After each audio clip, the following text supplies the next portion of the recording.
Hello and welcome to The Kurt Locker, a podcast where we chronologically step through and discuss each film starring Kurt Russell. My name is Andrew Gormley, and I am one of your hosts. I am joined on this episode by my co-host. She has a new move for you that's part Smokey Robinson, part Gladys Knight, but all her, Whitney Nelson. You'd be hard-pressed to find a better way to describe me and my moves. Hello, Internet. It's Whitney. Well done. You're welcome. You're welcome for being yourself. Yes, correct. Whitney. Yes. How's things? That's me. How's things? Things are crazy, but good. Yeah, I went to another state for a week for my job. Mm-hmm. And it's just honestly great to have a job after a year and a half of not having a job. But it's a lot of work. Yeah. Are they treating you well? They are treating me very well. Good. It's a good group of people.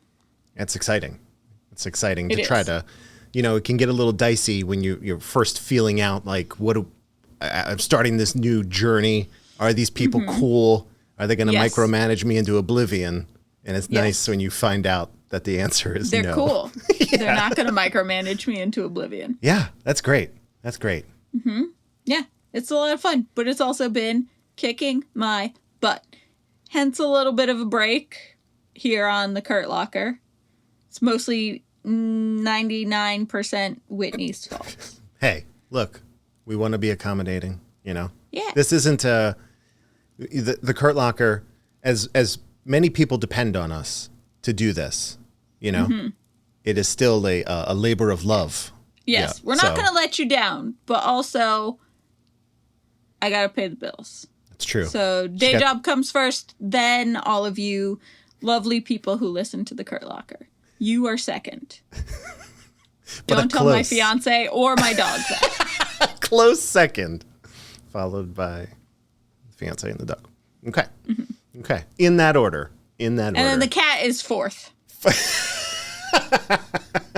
And you can tell her I said that. Yeah. That's fine. She knows. Cat's like, I get it. Yeah. Yeah. I'm feeling pretty good. I'm going to get back in the swing of this here. So let's start off with our contact info, get that out of the way, and then we can move into the episode proper. All right? Sounds good. So, as always, I like to mention up top, you can find our podcast and all of our other podcasts at 12and24.com. We launched a podcast. Speaking of all of our podcasts. Yeah, hours ago. There's a new member of the family. There is. Eric, current multiple-time co-host of this show and Cool Breeze Over the Mountains, and I are doing a Resident Evil rewatch podcast called Rewatch. In retrospect, not a great name for a podcast. It's a visual gag. I went for the visual pun this time. In an audio medium, you went for the visual pun. Yeah, I mean, you got to try. You got to swing. I get it. You miss 100% of the shots you don't take, Correct. So that is correct. You can find Rewatch.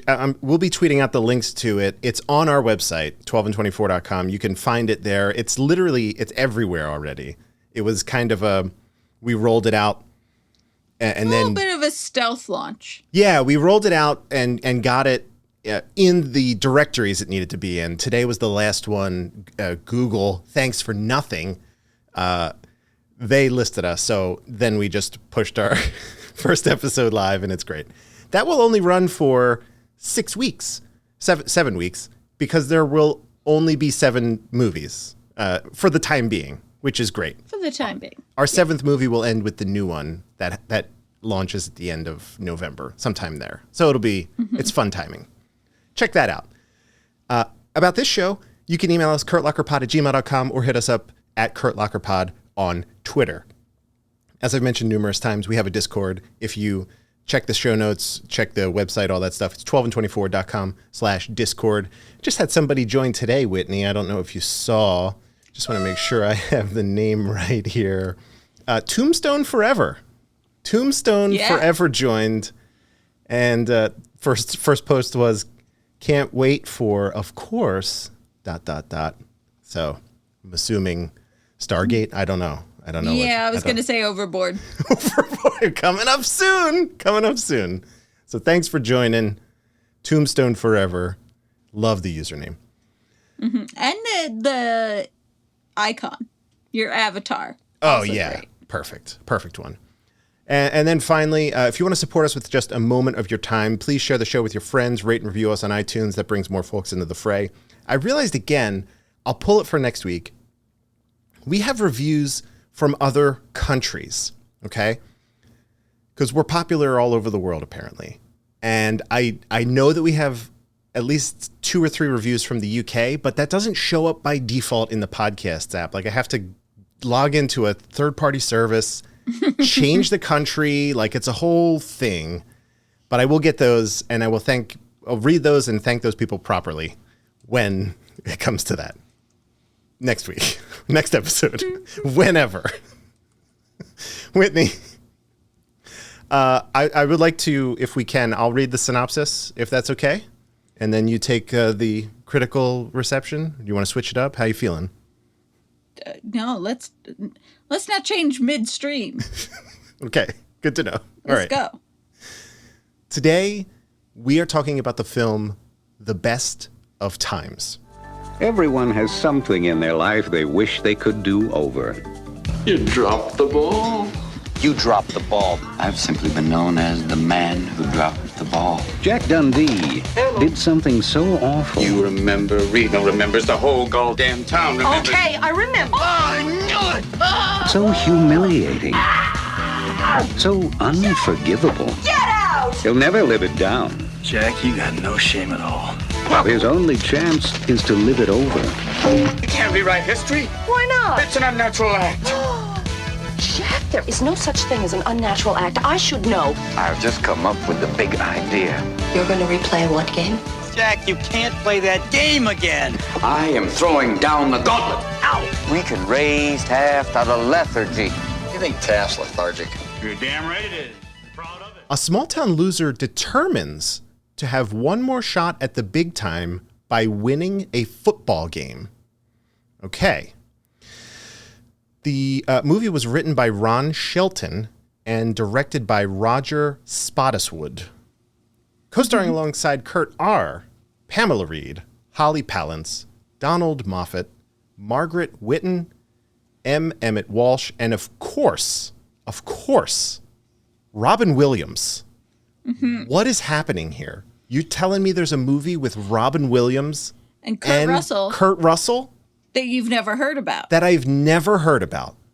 Correct. You got to let me know what the critics and audiences have to say about this, about what has to be a masterpiece. So yeah, we have a 31% critical score on Rotten Tomatoes and a 42% audience score. I hate this. I hate this news. This is bad news. Yes, it gets worse from here. I hate to tell you. Okay. So, critic Paul Atanasio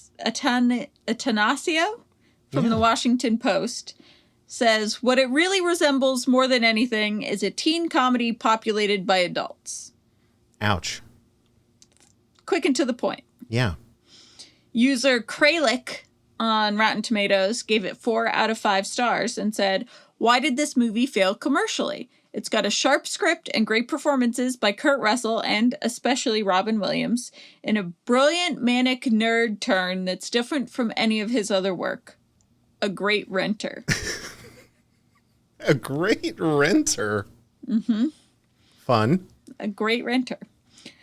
And of course, it wouldn't be an episode of The Kurt Locker without a review from listener Claire's mom. Claire's mom writes, this is a movie that doesn't get seen a lot, as evidenced by how we couldn't find it. But the performances were really fun, and I wish Kurt Russell and Robin Williams could do another movie together, as they had very good chemistry. When they were playing in the mud, I was thinking about these football movies. We just never get tired of it. We know it's all impossible. We know it'll be stupid, but we want it to be possible. I think Claire's mom is onto something I think so. about football movies in general. Never been my bag, football movies, which may explain a little bit of how I feel. Let me ask you this, Whitney.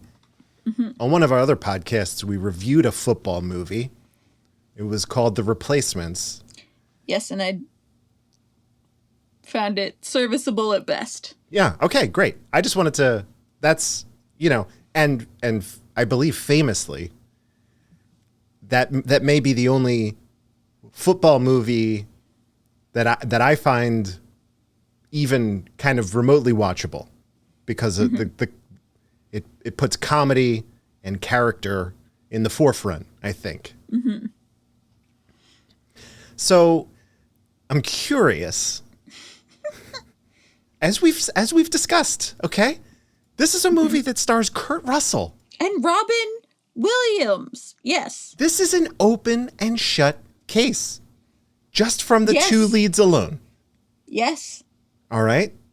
So you gotta tell me, did this movie work for you?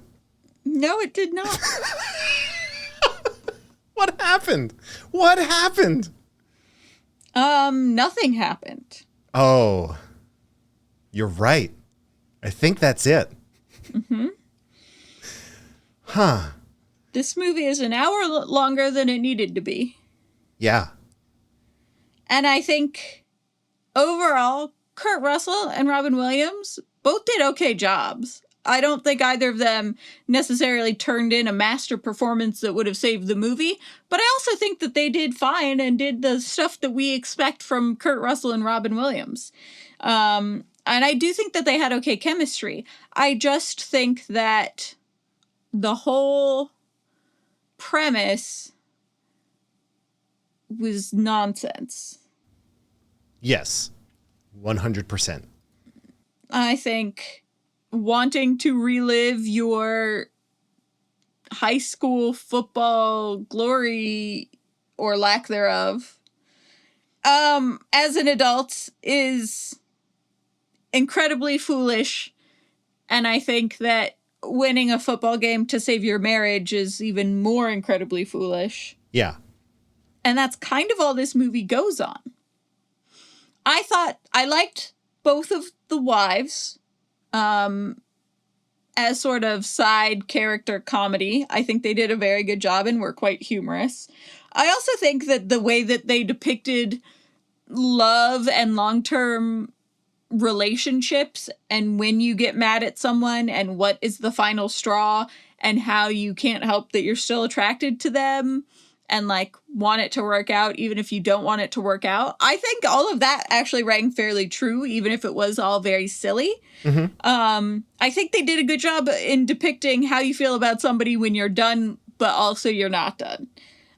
If that part felt very real. Yeah. And the part where Kurt Russell is at the hotel room singing Close to You through the door and the way that she's reacting and Kurt Russell singing, it was all very charming, and that was my favorite part of the movie. Yeah. But overall, I think the premise of this idiotic act of trying to rewrite a past instead of just confronting and dealing with a past and moving on into the future, saving your town and your lives and your relationships is just bunk. And there was just not enough there to go off of for a whole movie. No matter how good the performances are, unless there's something a little bit more serious at stake and something that's a little bit less quixotic, I'm just not in. And there were amusing moments. But overall, I honestly, I've said everything I have to say about this movie already. I'm done. Whitney, you might have said everything I have to say about this movie. Yeah. Okay. I'll try. Oh, wait, one more thing. I have one more thing, and this may step on your thing you're about to try. Go for it. But Kurt Russell's fake gut is extraordinarily distracting in the beginning of this movie. It's so clearly, like, it's so clearly fake. Yeah. And you know, when a movie or TV show, when a woman's wearing a pregnancy belly and it's clear that there's no weight in it and they're not really pregnant and they don't move right and it doesn't look real, and it was like that only for his man gut.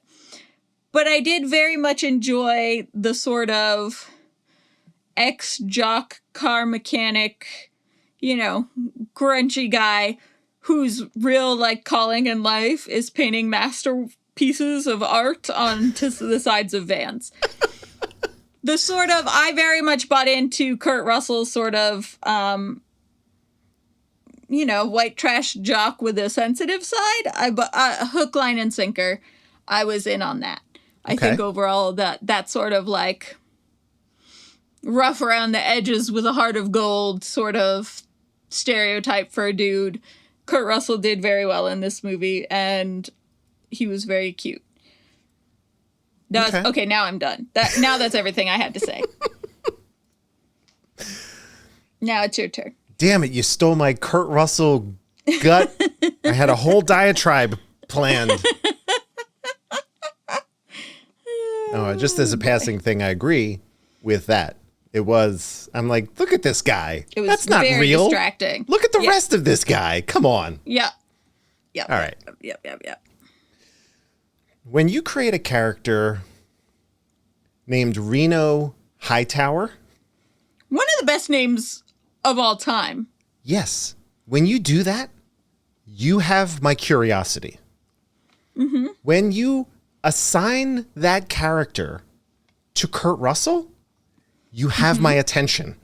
Mm-hmm. That's what we're talking about here. Yes, it is what we're talking about.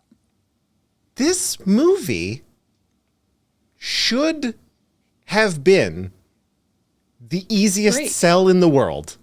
Yeah. But at every chance it had to be good, it went the other way. It kind of went, eh. Or it just shrugged, right? I feel like more than even going the other way into bad, it just, everyone was like, Good enough. Whatever. We got what we got. Let's move on. It is remarkably bland.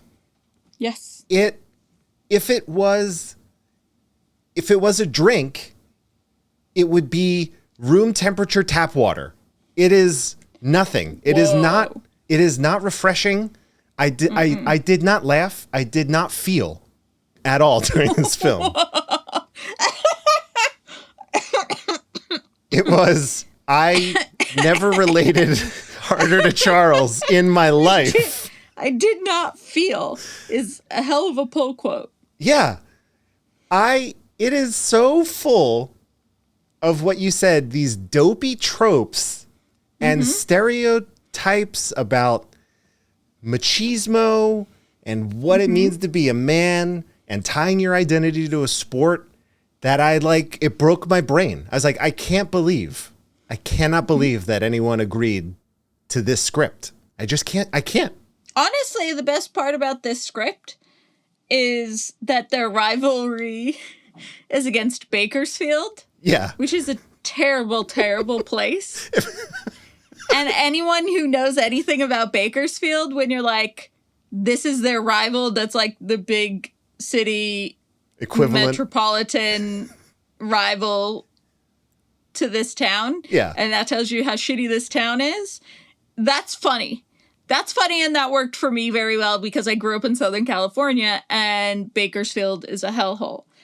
And so when you're comparing a hellhole as the fancy upstart rivals, tells you a lot about the town of Taft. Yeah. That worked for me very well, but that's only because I'm a Californian. I don't even know how many non-Californians know what Bakersfield is or where it is. My only real point of reference for Bakersfield was what Hunter S. Thompson wrote about it in Fear and Loathing in Las Vegas as like this terrible way station that is just a stop between other destinations. And it's correct. And it's awful.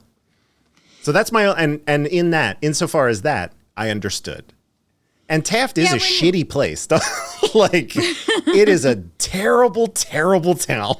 If you think about like what calls to mind, what gets called to mind when you think about like the Grapes of Wrath, as far as like Dust Bowl, that's what Bakersfield is, only now, today. It's like Great Depression Dust Bowl. Yeah. Now in modern times. Hey, I get it. And there's lots of oil derricks. That was okay. So there's, I'll say that that was one of the funny ongoing jokes about Taft that did get me. And it was nuclear war thing. Well, it's that there were oil derricks everywhere. Like there was a shot of the movie theater, and then in the alleyway next to the movie theater, there is an oil derrick. There's an oil derrick. Yeah. It is, it was a gag, but that was pretty funny. Yeah, that's not dissimilar to real life in that neck of the woods. But yeah, there's literally oil derricks everywhere you turn in this movie. So I'm going to tell you how I felt watching. I mean, I didn't feel anything, but I'm going to tell you that you already said you felt nothing. Yeah, you had no feelings. I felt nothing. So it's the no man's land that this movie falls into is such that it's not funny enough to call it comedy. Mm-hmm. It doesn't have enough like relationship development for like a real dramatic punch. Mm-hmm. The comeuppance at the end where he he bests his father-in-law's team or whatever, I don't care enough. The fact that the whole second half until the last like minute of the game does not have either of our stars in it made me so mad. Yeah. Why are we watching like 15 minutes of film of people we don't know and don't care about playing football against one another? Why are we watching like 40 old men play football for no reason when none of our leads are involved? Exactly. And our non-lead random old men reliving somebody else's high school experience are like the ones that pull the game to tide. It's wild. And I'm like, I don't care about any of these people or anything that's happening. And this is the climax of your film. Why are our stars not in the climax of the film? Most of the movie, I was like, where's Kurt Russell? Mm-hmm. Like, even if the 40 minutes of this movie were dedicated to him painting on a van, I'm in. I'm in for that. I would watch that. They could make a reality show about that, I was very into him being such a good artist, but only doing it on vans. Right. This is what he reserves his art for. Yeah. It's his Sistine Chapel. Yeah. So all those things put together, the fact that it's not funny enough to do this, it's not dramatic enough to do that, it really reminded me of like the modern day equivalent.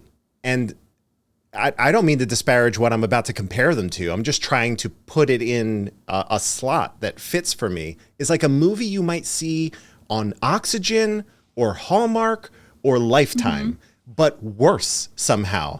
And worse in spite of having two juggernaut actors like running the show. That's what we're talking about here. In my notes here, I have, what sports movies have you seen? And I, just off the top of my head without looking anything up, here's what I was able to come up with. And I hope maybe you've seen probably a few of these, I imagine. I saw The Replacements was number one. Rocky and Creed. So all those. $1 Million Baby. A League of Their Own. Field of Dreams. Moneyball. And Major League. Those are basically the only sports films I've ever seen. And a shocking number of them have to do with baseball now that I'm looking. Or boxing. It's boxing and baseball. I guess that's all I care about in my sports movies. All of them figured this out. This exact thing of like coming back or channeling your comeback through a proxy kind of situation. And I love them. Those movies are all great. So I thought that maybe I just don't like sports movies. That's not true. I like at least these 7 or 8 sports movies. that's really all I have to say. I have two call-outs about this movie that I thought were wild. The first one is that Robin Williams visits a prostitute instead of going to therapy, which I guess that was played for laughs, but I was like, this is just like, I don't know. I just felt sad. That's how that made me feel. And then I liked Kurt symbolically wearing his white shoes in the second half, or the last quarter or whatever.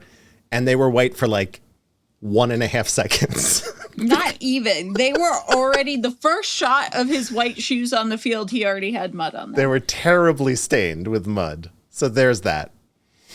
I mean, at least that was realistic, though. Yeah. You can't wear white shoes on a muddy field and not have that happen. But also your whole symbolism of white shoes, and he's wearing the white shoes for the first time and whatever, is slightly marred by the fact that they're not white the first time we see them because there's so much mud. Right. It's not great. It's not great.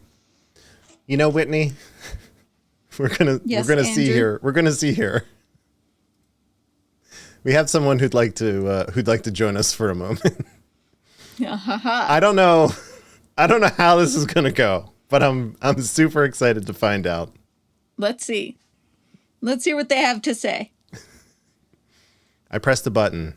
Lane Train, if you're listening, you can be on the air whenever you want. Hey, guys. There he is. Lane Train. Yeah. You too. So I'm in the store, so I wanted to first say I got a couple of things I got to tell you. Okay. I watched 47 Rowan, and that was pretty good. I wanted to tell you I watched that movie, but anyway. So I watched, I had to review this movie I haven't seen it in a while, and I thought it was a lot like The Replacements. But the one thing that I thought one of the big things that separated both of those movies is when you watch The Replacements, there was no one in that movie that you thought that couldn't play football. Everyone was... playing football. Yeah. No, I'll go. This movie, exception for Kurt Russell and the whole Bakersfield team, there was no one that could really sell that they could play football. Yes. Smart. And that's what I liked about this movie. I mean, you like that about this movie? Yeah, it was, I thought, what is happening? Guys, you're great. I love it. You're bringing a lot to the table. And Whitney, and I wanted to put this out there. I agree. I was stationed with the Navy in Fort Hueneme, California, with the Seabees. Bakersfield, bluntly, is a shithole. Yeah. And to say that. Call that place a shithole is an insult to shitholes. All right, and I'm being nice. All right, there we said it. All right, so we agree. We're doing it live. We do agree. Yeah. So I loved how that Kurt Russell was pretty much like Keanu Reeves in The Replacements. Mm-hmm. Hold my beer. I'm going to show you how to be a real quarterback. Okay. All right. I thought that was good. Kurt Russell sold it really well. Yeah, he's the type. He fits. He fits the profile. He does. And I just loved how Robin Williams surprised you. That was you see Robin Williams. You already know he can't play football, but he's trying. Yeah. But I loved how, they really did. And that's the first thing I say. It was just like The Replacements, just minus that you didn't think anyone minus Kurt Russell could play. Mm-hmm.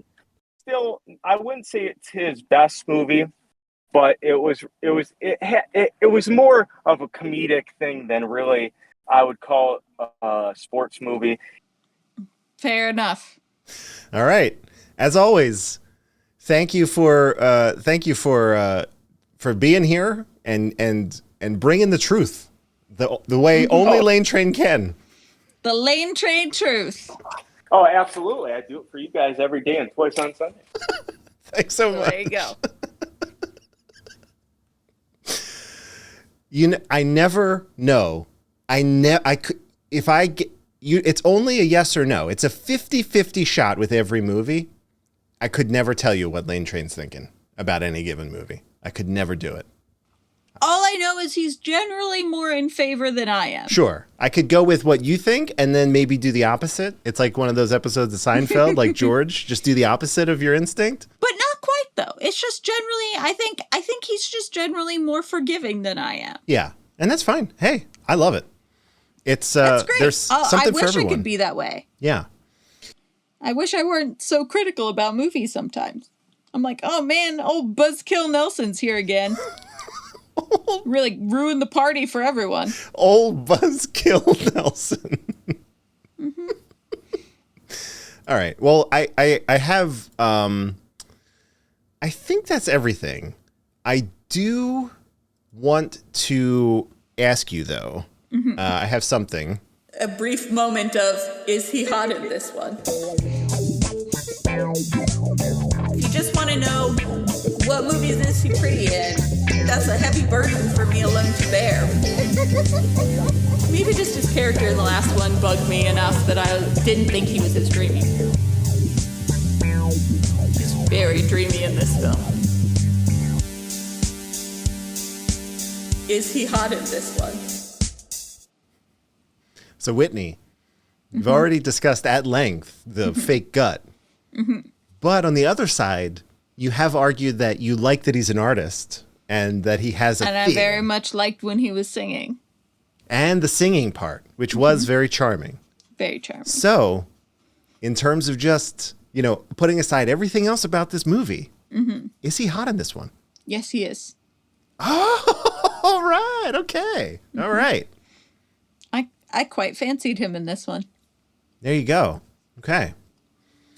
What, was there anything specific? Was it he does have kind of a quiet charisma in this one, right? You know what I'm saying? Maybe not so quiet. He was the quarterback after all, but in his adult life, he's kind of just a go with the flow. I'm kind of a sucker for how he specifically plays the sort of a rough and tumble guy with a heart of gold who's like really a softie and an artist inside. It's an old stereotype and it doesn't always work for me because I feel like it's very cliche, but I think that there was an earnestness to Kurt Russell's portrayal that really, really worked for me. All right. I love that. You love to hear that. That's Yeah. great. Even with the fake gut that was distracting, I thought he was attractive. Obviously more so without the fake gut that was distracting. Yeah, as they begun their, 4 weeks of training, that he, shed all of that, which is nice. Yeah, I'm inclined to agree. I think a bit of a slob, but a bit of a hoarder. But beyond that, that's Yeah, I don't mind the hoarder thing because I fight that in myself on a regular basis. My dad instilled hoarder tendencies in me as a child. And, you got to hang on to it. Yeah. You never know when it's going to be useful. I've spent my whole life throwing out stuff because I'm like, if it's that useful, you'll buy another one. Yeah. No shame here. I'm standing next to a cabinet in which there are probably 7 or 8 component video cables. I have nothing in this house that even uses that, but still, I might need them. Who knows? Just in case I buy a TV from 15 years ago, I have the cables. Yeah. What if you buy a really beautiful TV from 15 years ago and it doesn't come with cables? How are you going to find one of those cables? It's true. That could be just as expensive as the TV. Right. They're both antiques. They belong in a museum. This is good. He is hot. There we go. We solved it. Definitely rough around the edges, but very hot. And also this is like peak Kurt Russell hair, When you think of Kurt Russell hair, this is where you're haircut going. is what you think of. This and I'm Overboard. And Snake Plissken. Yeah. I was going to say this one, yeah, and the next one, for sure, I think. But I we'll think get there. this era of hair, when you think of Kurt Russell, this is the hair that you think of. And This is what he's channeling now, you thought know, it- yeah. as like Hot Santa. This is Yes. this era. Yes, it works for me. I didn't know if it would, because it is traditionally not a hairstyle that I fancy, but it's working for me. It's got to be the right person, Mm-hmm. you know? Can't just be anybody throwing on the business in the front and sort party of- in the back. Yeah, the feathered mullet doesn't work on just any Joe. It's a special kind of cut. It's a special kind of cut. I don't know what he paid his barber, but it wasn't enough. That's all I'll say. All right. We don't have anything more about this movie, I don't think, right? Nope, We're we're done. pretty solid. All right. I'm going to do a capitalism super quick, Psh, psh, psh. and then we will get into what I think will be a devastating game of something fun. But we may lose because I was not paying very. We Like better again, not I be. was. I was in a also not stupor. paying great attention. So this could be it. We'll see. We'll see how it goes. Let's talk about Skillshare in the meantime. Skillshare, in case this is your first episode and you haven't heard Whitney and I expertly riff on what this is, it is a place you can go to learn anything you want. Almost. They have rules, but, you know, within reason, you want to learn how to do something in the creative field. You want to learn how to do something to enrich your professional career. You can do all of that on Skillshare.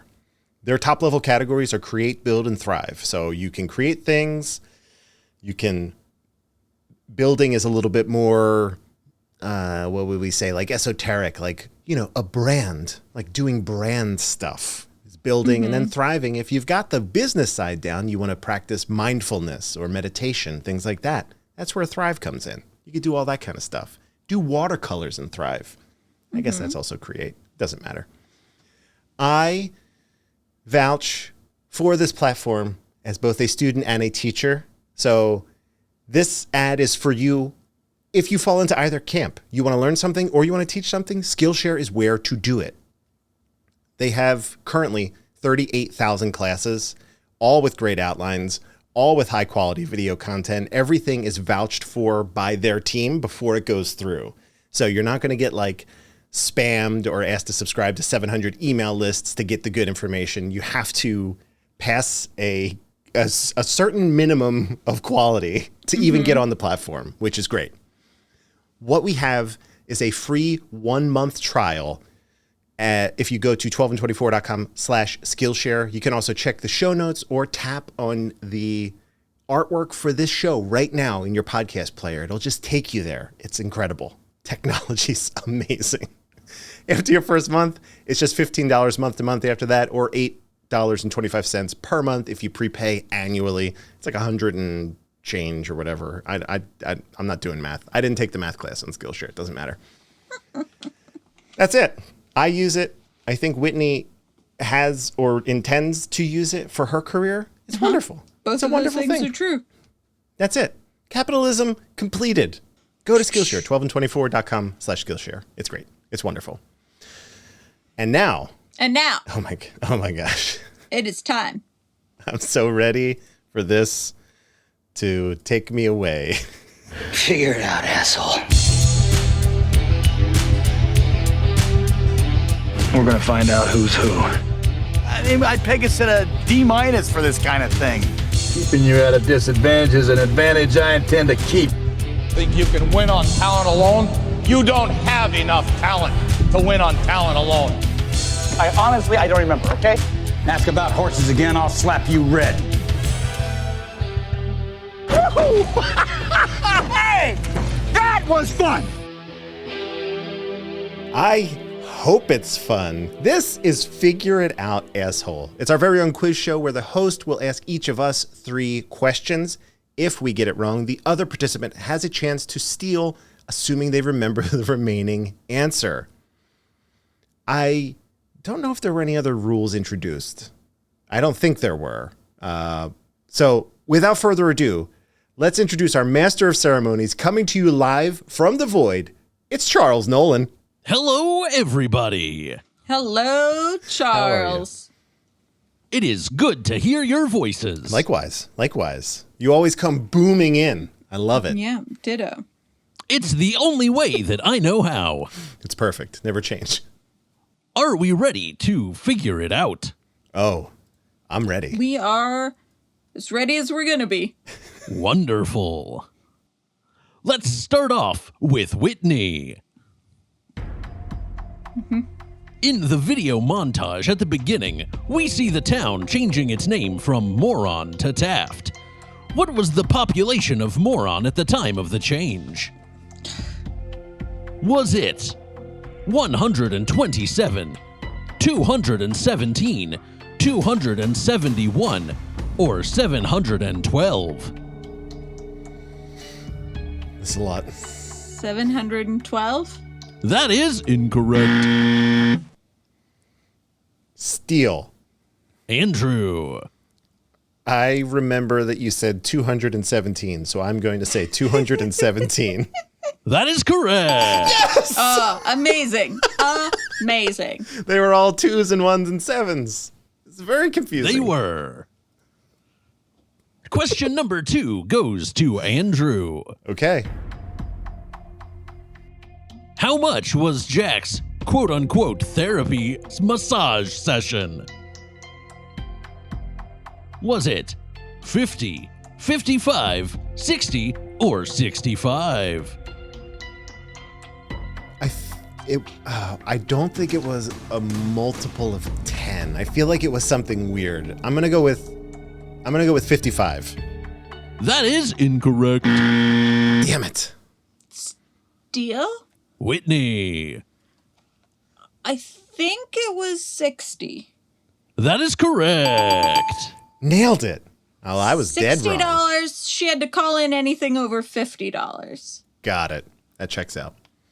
He was $10 over the limit. Remember credit card swipey thing? Those chunk machines? Mm-hmm. What a day. I don't know what you're talking about.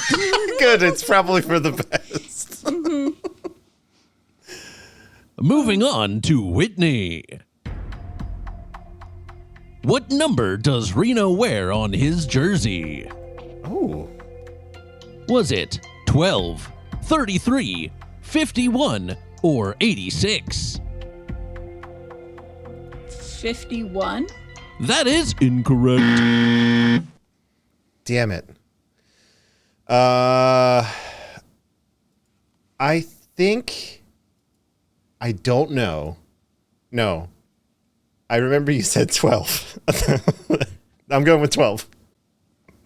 I heard you say damn it and not steal. Steal. Andrew. 12.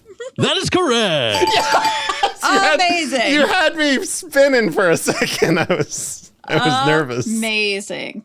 Oh my Andrew, God. you're keeping the void at bay. Oh, Jesus. Moving on to Andrew.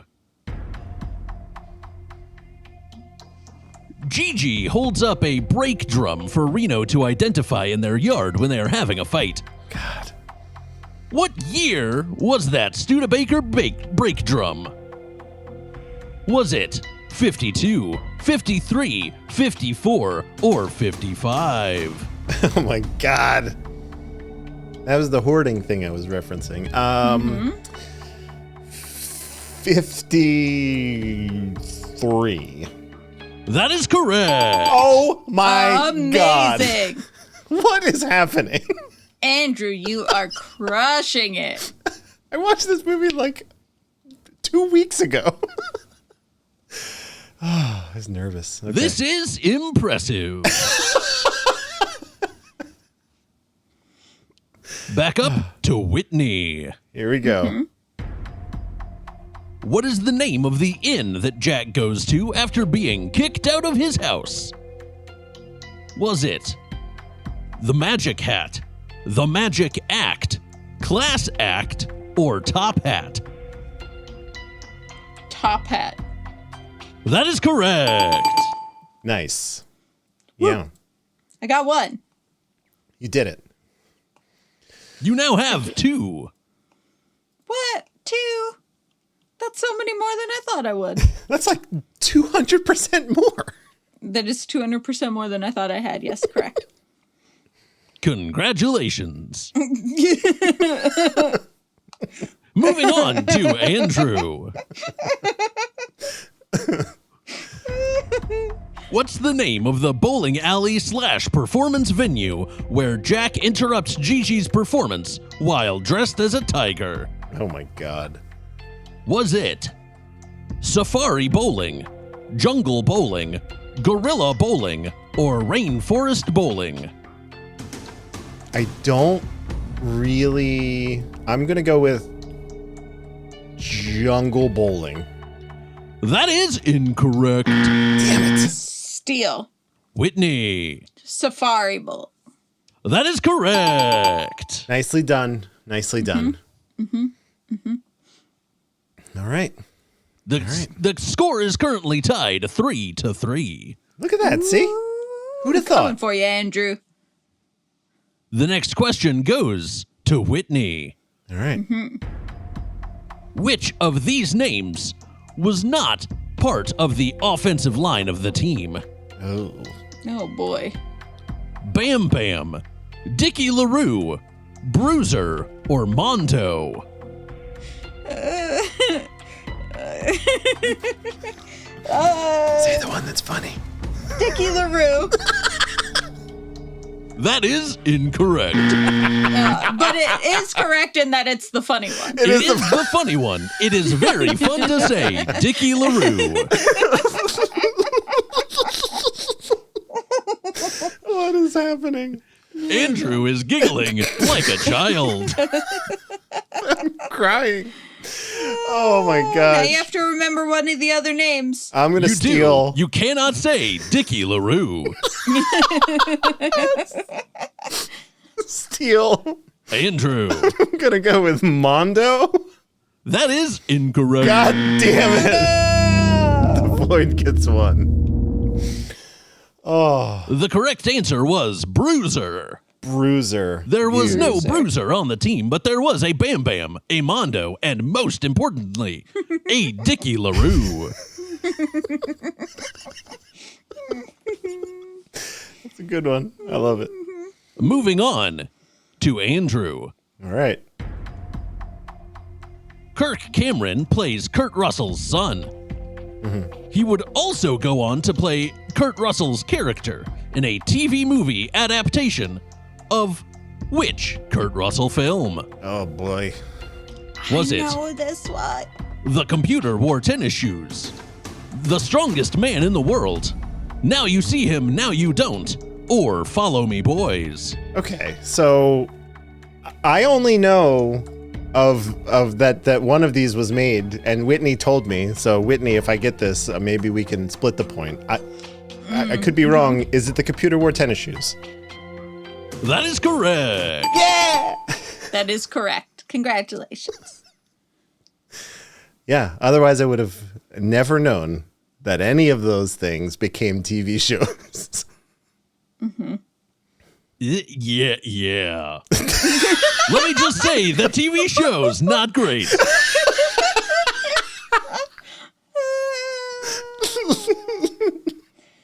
Fun. Love this game. Back up to Whitney. Yes. Who was Atlanta playing against in the football game that Jack kept trying to secretly watch during dinner? Was Atlanta playing Kansas City, Minnesota, Los Angeles, or New York? Oh boy. I'm gonna say Minnesota. That is correct. Nicely done. Yes. Woo. And for the final question in Regulation Figure It Out, Asshole. Andrew. When Jack and Ellie dance in the gross bathroom, what shape is the necklace that Ellie is wearing? Is it a cross, a football, a heart, or a horse? A horse. That is incorrect. God damn it. Of steel. Whitney. The football? That is incorrect. No. It was a heart. I thought it was too easy. That's what it was. I thought that was too easy.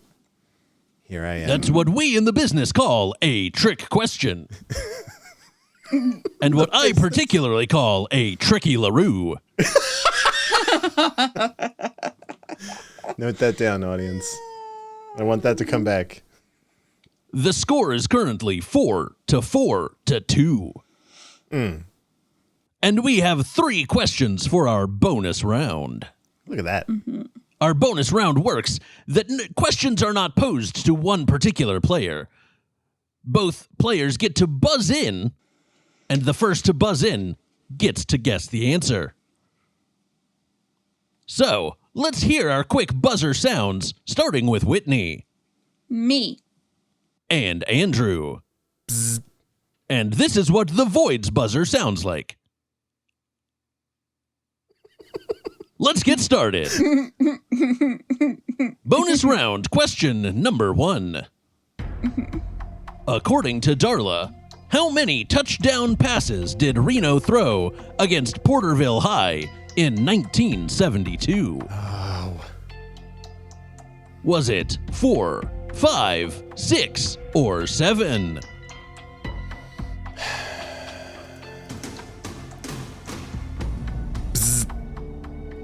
Andrew. I feel like the number kept increasing throughout the course of the movie. So I'm going to go with the largest one and say 7. The number did keep increasing throughout the movie from different people. However, Darla only mentioned it once, and it was not 7. Steel. Whitney. 5. That is incorrect. It was 6. Uh-oh. Oh, no. What is happening? There was an evil laugh. What? That must have been on your end. That was definitely not me. We're gonna have to check the waveforms. I don't know. Bonus round, question number 2. Kurt Russell and Donald Moffat reunited in this film after appearing together in which previous title? Escape from New York, The Computer Wore Tennis Shoes, The Thing, or Silkwood? What? Me. Whitney. The Thing. That is correct. Whitney got it. Yeah, Whitney got it. Yeah, Whitney got it. I think that was Beat It that I was doing right there. It was something. For potentially the final question of Figure It Out, Asshole. What beer are Jack and Reno drinking after they get kicked out of dinner? Is it Coors Banquet Beer, Budweiser, Pabst Blue Ribbon, or Miller Genuine Draft? I'm trying to think about what the... I can't remember what the can looked like. Just because bzz. Andrew. I was just going to start talking, break all the rules. Because you were specific about, I think, Coors Banquet Beer. That one. That is correct. Yes! That's playing the meta game. It's just not one that comes up. You know what I'm saying? It's just not one that comes up. It often. is surprisingly is in a lot of different movies, especially in the 80s. Well, I was wrong. There you go. I mean, I got the question right, but I was wrong about how often it appears. Yes. All right, well, that brings our score to The Void, 3. Whitney and Andrew both 5, so we have a tiebreaker. What? Question. How many ties have we had this season? That's a lot. A good number. Your tiebreaker question will be decided by who is closest to the correct number for the opening weekend in the US and Canada, which was February 2nd, 1986. How much did this movie make? 1.2 million.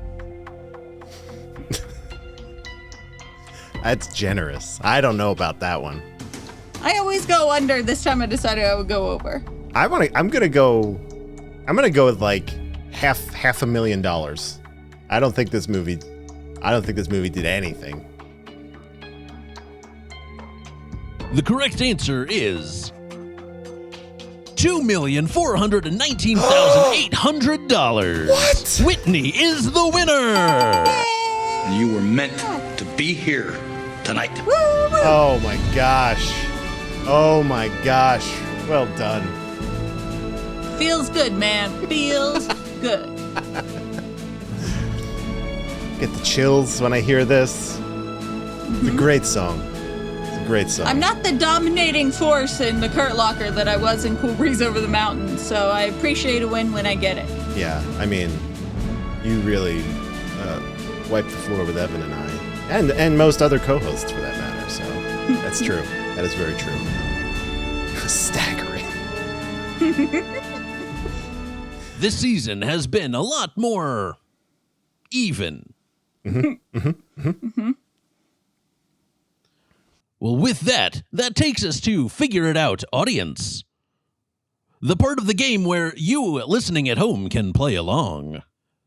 Our 2 questions from last episode were, when News Channel 7 is on the bar talking about Malcolm, a neon sign for what beer is visible in the reflection of the TV?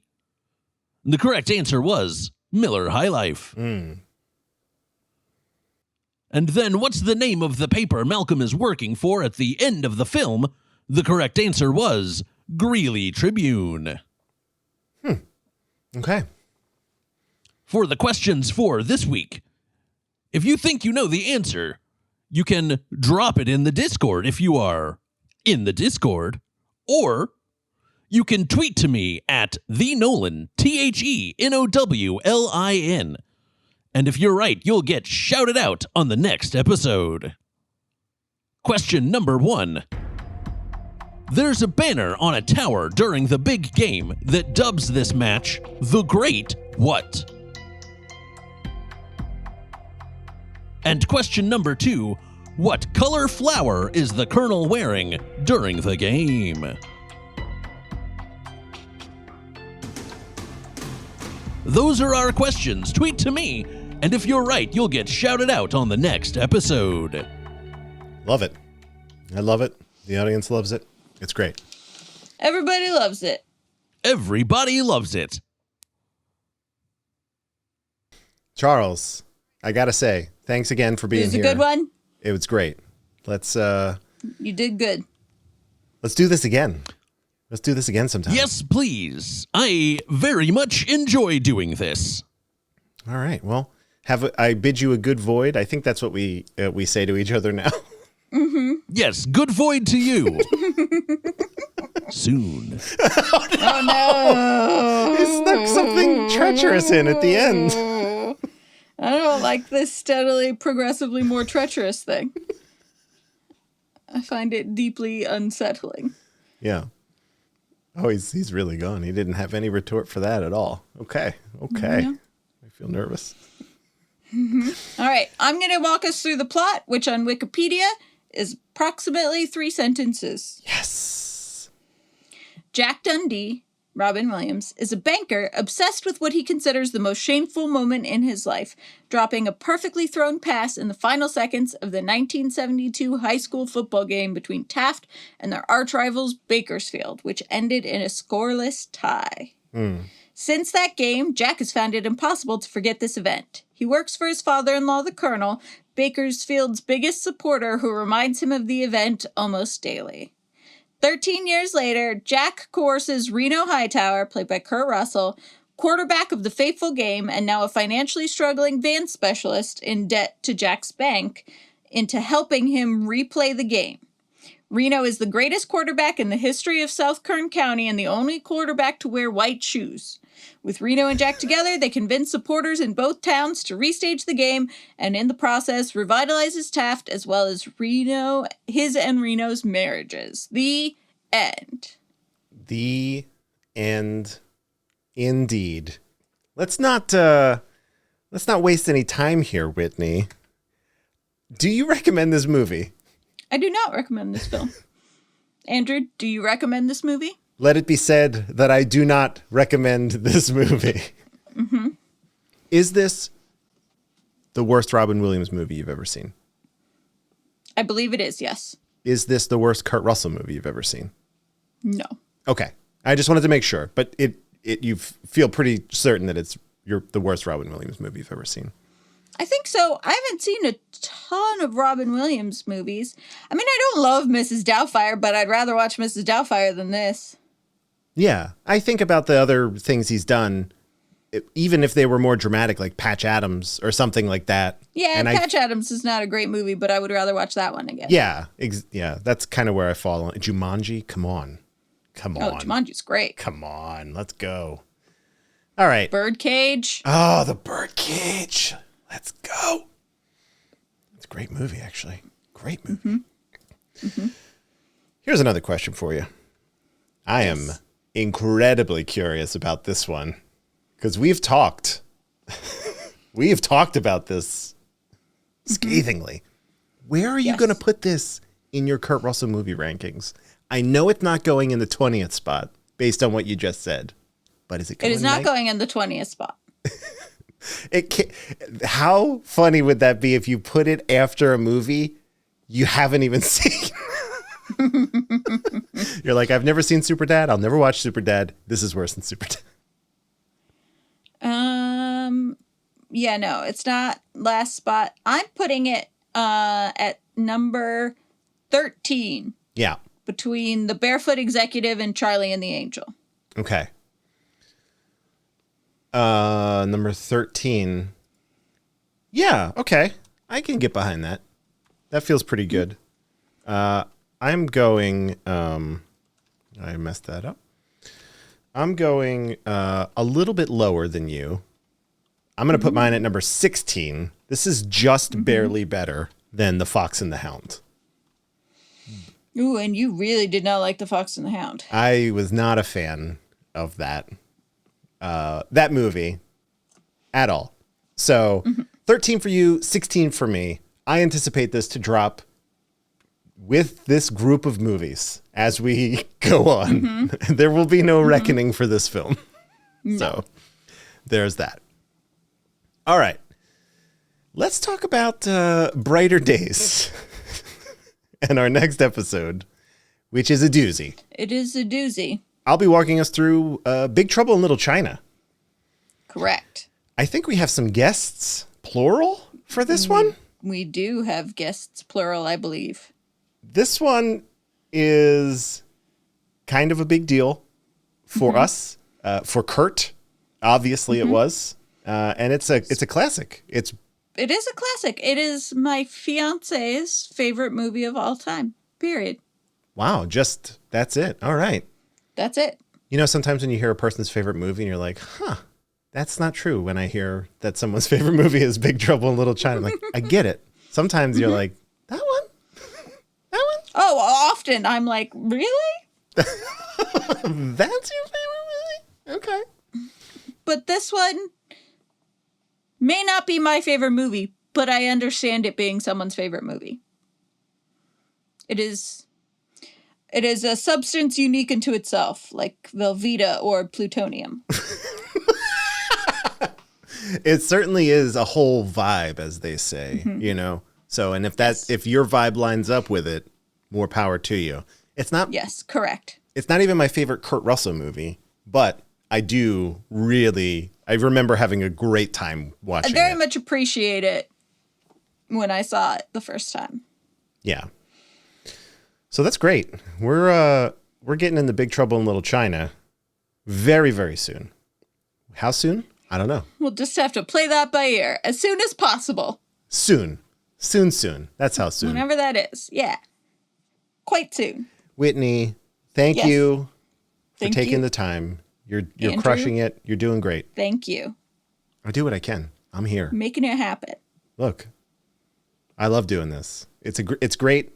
It's not always great to watch the movies, but it's always great to do this. That's what I'll say. So that's very rewarding.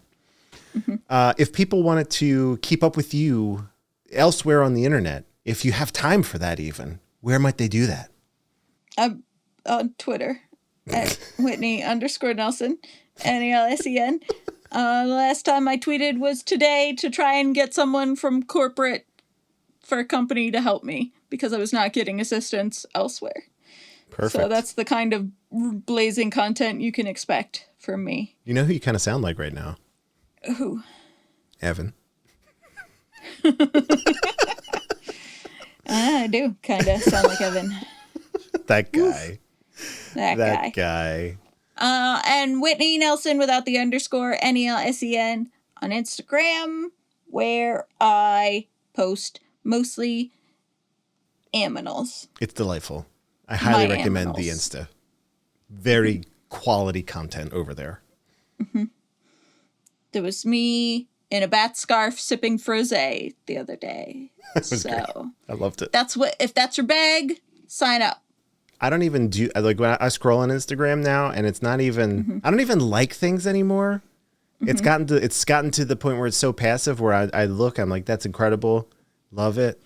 And I just keep going. And I don't know. And it's almost to the point where I'm not even there anymore. It's a lot like watching this movie, really. Or it's like Back to the Future when he had sex with his mom. Yeah. I hate it when that happens. Same kind of feeling. I'm going translucent. What's going on? Oh boy. I'm in a weird mood tonight, y'all. Thanks for bearing with me. Disappearing from all the photos in my own house. What's going on? I must be having sex with my mom. Oh boy. You can find me at Dark Driving on Twitter and Instagram. I'm pretty active over there, so check me out over there. I have a number of other shows that are not even just our shows anymore. I've actually taken up the mantle on a couple other ones too that I'll plug really quickly. Obviously, Rewatch, which we talked about earlier, the Resident Evil podcast. That's 12 and 24, John. That's amazing. And I'm also guest hosting on a podcast about The Last of Us, the video game, which I'm sure will parlay into a podcast about the show. That's called Sundown Promises, which is from the game. You could find that anywhere you get this. If you like video games, you like to talk about narrative, and you're like me and kind of a Sony fanboy, that might be something worth checking out. It's a chapter at a time, so it's a play along. Not unlike what we do here, which is a watch along. So there you go. Fun. If you ever do one on Until Dawn, let me know. Ooh, that's a good one. That's my favorite video game of all time. It's got Mr. Robot in it. Love that game. It does have Mr. Robot in it. I'll never call him by his real name. I loved when Mr. Robot was Freddie Mercury. It was incredible. I'm going to press this button. Oh my gosh. It's good to be back. Thanks for hanging, Lane Train. Thanks for hanging, Claire. We did it. We did it. Thank you all for joining us. Claire's mom. Claire's mom. We want to hear what you have to say about Big Trouble. She already sent that. That's fine. In the immortal words of Jack Burton, who we'll meet soon. Sit tight, hold the fort, and keep the home fires burning.